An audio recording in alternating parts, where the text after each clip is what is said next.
So today we are going to be going over Pascal's triangle. So this is Pascal's triangle. The way it works is that it starts with a 1 in the first row, 2 1s in the second row, and the way we get all the numbers after that is by adding the numbers that are directly above them in the triangle. This is what I mean. So right here I've added 1 together and 1 to get 2. Here I've added 1 and 2 to get 3. Same for that 3. The other thing we need to know is that there are always going to be 1s on the end. So we're going to start with a 1 and end with a 1.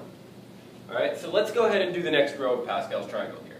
So I'm going to start with a 1, then I'm going to 1 plus 3 gives me 4, 3 plus 3 gives me 6, 3 plus 1 is 4, and then a 1 on the end. And we see how it's forming this triangle shape.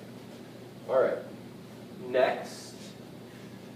Now that we know this, we can use Pascal's triangle to expand a binomial. So by a binomial, of course, I mean something with x plus y raised to some power.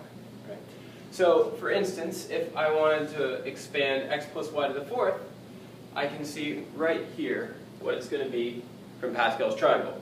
These coefficients, or the numbers, come directly from the triangle, right? So, for instance, to get this 4, I've added together 1 plus 3 to get 4, 3 plus 3 is 6, etc.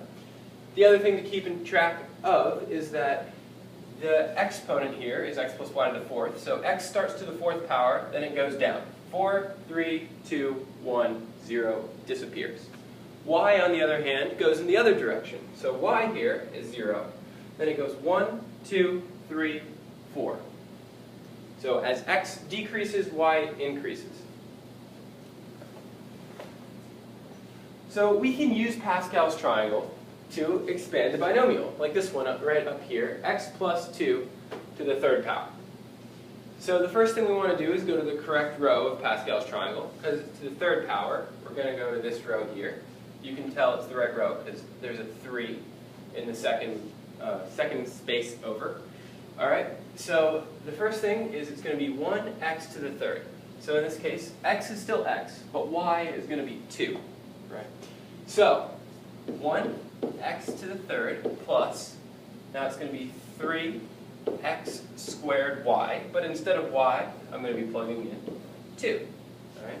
Plus 3x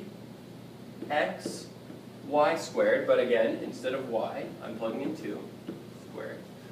Plus 1y cubed, and y, of course, is 2 cubed. Alright, so now all we have to do from here is simplify.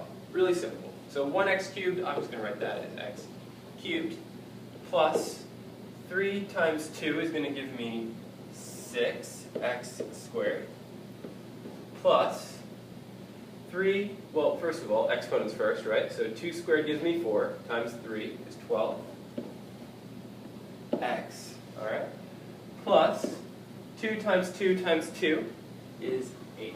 So just like that, I've used Pascal's triangle to expand this binomial x plus 2 to the third power.